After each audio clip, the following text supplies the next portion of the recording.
आज से करीब 13 अरब साल पहले घटित हुई एक ऐसी घटना जिसने इस ब्रह्मांड को जन्म दिया। एक महाविस्फोट जिसे हमने नाम दिया था बिग बैंग। इससे जन्म हुआ उन सभी चीज़ों का जिन्हें हम आज देख सकते हैं, छू सकते हैं, महसूस कर सकते हैं, यहाँ तक कि वो भी चीज़ें जिन्हें हम देख नहीं सकते। बिग बैंग कैसे हुआ, क्यों हुआ, इसका जिम्मेदार कौन है, ये कोई नहीं जानता, ना ही ये हम कभी जान पाएंगे। परंतु हमारे ब्रह्मांड का जन्म बिग बैंग से हुआ था, इसे हमने कैसे जाना? क्या बिग बैंग के होने का हमारे पास सबूत है? तो आइए जानते हैं आज के इस वीडियो में कि आखिर ये बिग बैंग कहाँ से आया और आखिर इस थ्योरी को ही लोग ज़्यादा क्यों मानते हैं। 1609 में गैलीलियो ने पहले टेलीस्कोप की रचना की और उससे अंतरिक्ष की ओर नज़र घुमाई। ये इंसानी इतिहास की तब तक की सबसे बड़ी रचना थी, क्योंकि इसके बाद सब कुछ बदलने वाला था। गैलीलियो को अपनी इस महान रचना के लिए फादर ऑफ टेलीस्कोप कहा गया। इस टेलीस्कोप ने हमें दूर के ऑब्जेक्ट को देखने के काबिल बनाया, लेकिन हमेशा की तरह सच्चाई को धर्म की आड़ में दबाने की कोशिश की गई। जब गैलीलियो ने ये ऑब्जर्व किया रात को आसमान में चमकने वाले कुछ ऑब्जेक्ट असल में ग्रह हैं और वो भी हमारी धरती के समान सूर्य का चक्कर काट रहे हैं, तब उन्होंने निकोलस हेलियोसेंट्रिक थ्योरी को सपोर्ट किया और बताया कि असल में हमारी धरती केंद्र नहीं है, बल्कि सूरज हमारे सौरमंडल का केंद्र है। वक्त के साथ साथ टेलीस्कोप का विकास हुआ और धीरे धीरे हमने सौरमंडल की खोज की, परंतु अब भी हमारा ब्रह्मांड केवल मात्र उतना ही था जितना हम देख सकते थे। खगोलविदों के मन में हमेशा से ये सवाल रहता था कि आखिर दूर अंतरिक्ष में क्या है, परंतु वक्त के साथ साथ हम और काबिल बनते गए। टेलीस्कोप का विकास होता गया और फिर शुरुआत हुई 20वीं सदी की, वो वक्त जब मानव सभ्यता अंतरिक्ष की गहराइयों में झांकने के लिए पूरी तरह से काबिल बन चुकी थी। 20वीं सदी के शुरुआती दशक में ही उस समय की सबसे बड़ी ऑब्जर्वेटरी की स्थापना की गई और इसे बनाने वाले थे अमेरिकन एस्ट्रोनॉमर जॉर्ज एलरी हेल। उनका मकसद था हमारे ब्रह्मांड के सबसे बड़े रहस्य को सुलझाना कि आखिर हमारी गैलेक्सी के बाहर क्या है। हेल ने उस समय के टेलीस्कोप से बहुत कुछ देखा। इस टेलीस्कोप ने जो खगोलविदों को दिखाया उससे वो पूरी तरह से चौंक गए।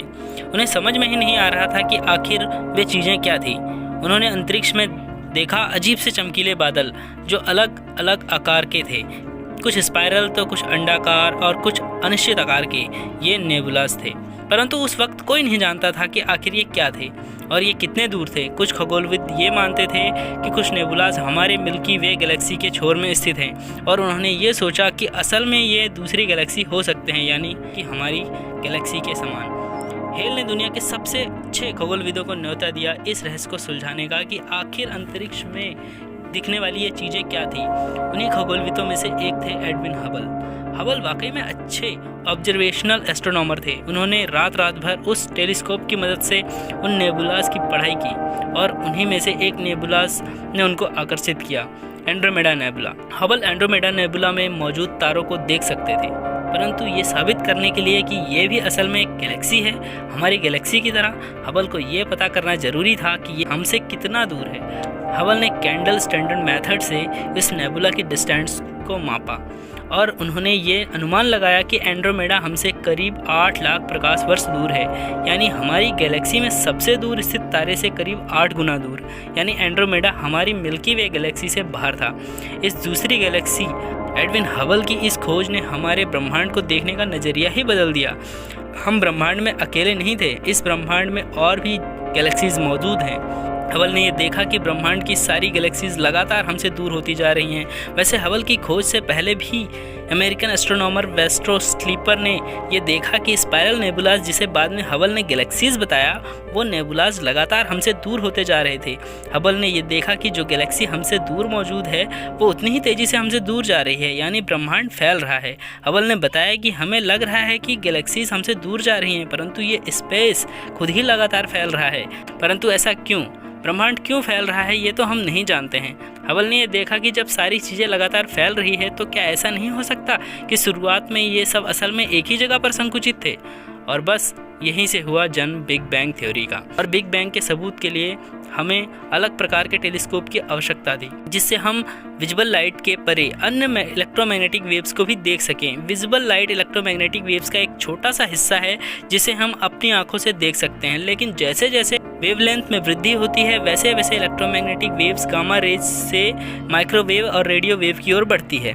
भले ही ये हमारी आंखों से नहीं देखी जा सकती, परंतु इससे ब्रह्मांड के उन चीज़ों को भी देखा जा सकता है जिसकी अभी तक हमें जानकारी नहीं थी। साल 1964 में पेंजियास और विल्सन एक रेडियो टेलीस्कोप पर काम कर रहे थे। इसमें लगा एंटीना अंतरिक्ष से आने वाली रेडियो वेव्स को ऑब्जर्व कर सकता था। जब उन्होंने इस रेडियो टेलीस्कोप एम्प्टी स्पेस की ओर घुमाया, जहाँ वैसे तो कुछ नहीं होना चाहिए था, परंतु उन्हें वहाँ कुछ अजीब देखने को मिला। वैसे तो कुछ नहीं था, परंतु वहाँ से माइक्रोवेव के सिग्नल आ रहे थे जो कि इस ओर इशारा कर रहा था कि वहाँ कुछ गर्म था, जबकि वहाँ तो कुछ था ही नहीं। फिर इस सिग्नल को प्रत्येक दिशा से ऑब्जर्व किया गया। ये अंतरिक्ष के चारों ओर से आ रहे थे। उन दोनों खगोलविदों को लगा कि ये तकनीकी खराबी है, इसलिए उन्होंने हर संभव प्रयास किया, टेलीस्कोप की पूरी जांच की, परंतु ये सिग्नल फिर भी रिसीव हो रहे थे। ये बता रहे थे कि एम्प्टी स्पेस, जहाँ का तापमान वैसे तो एब्सोल्यूट 0 होना चाहिए था, परंतु वहाँ का तापमान एब्सोल्यूट 0 से 3 डिग्री ऊपर था। ये माइक्रोवेव्स थे बिग बैंग के आफ्टर ग्लो का, जिसे चारों तरफ देखा जा सकता है। पेंजियास और विल्सन को अपने इस ऐतिहासिक खोज के लिए साल 1978 में नोबेल प्राइज से सम्मानित किया गया। इसके बाद सन 2001 में लॉन्च किया गया विल्किंसन माइक्रोवेव एनिसोट्रॉपी प्रोब या WMAP। ये पेंजियास और विल्सन के उस बड़े रेडियो टेलीस्कोप का एक छोटा सा और आधुनिक रूप था। उसके जरिए एक आफ्टर ग्लो का कॉस्मिक वेव बैकग्राउंड का एक डिटेल्ड मैप, जिसे बनाने में 9 साल की मेहनत लगी। परंतु आप में से कुछ लोगों में ये प्रश्न जरूर होगा कि हमने ये कैसे पता लगाया कि बिग बैंग आज से 13.7 अरब वर्ष पहले हुआ था। ब्रह्मांड के फैलने की रफ्तार को माप कर कुछ कैलकुलेशन के जरिए खगोलविदों ने ये अनुमान लगाया कि आज से 13.7 अरब साल पहले ये सारे गैलेक्सी एक बिंदु में संकुचित थे। इस तरह से हमें एक अनुमानित समय मिला, तो यह अपने जान लिया कि कैसे बिग बैंग की खोज हुई थी। इस थ्योरी को अधिकांश लोग इसलिए भी मानते हैं क्योंकि प्रूफ इस थ्योरी के अनुसार सटीक बैठते हैं। दोस्तों, इस वीडियो के लिए एक लाइक तो बनता है।